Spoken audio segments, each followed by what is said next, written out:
18th one చదివావా? 18th one value of p minus q in the given expression is అంటే p minus q.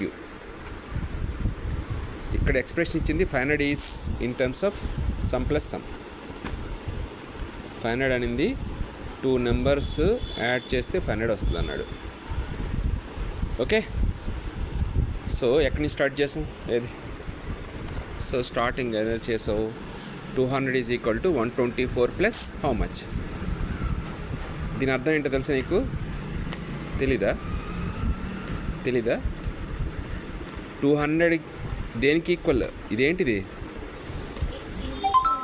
అంటే left is equal to left side ఎంత ఉందో right side కూడా అంతే ఉండాలి కదా. లెఫ్ట్ సైడ్ ఎంత ఉంది?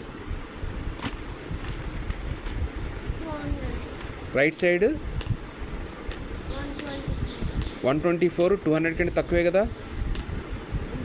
సో 124కి how much you have to added, then you will get 200.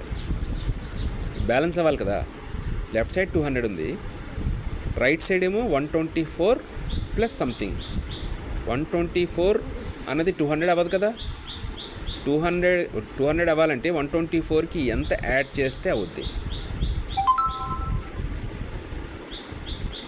124కి ఎంత యాడ్ చేస్తే 200 అవుద్ది? చెప్పు, ట్రై చేయి.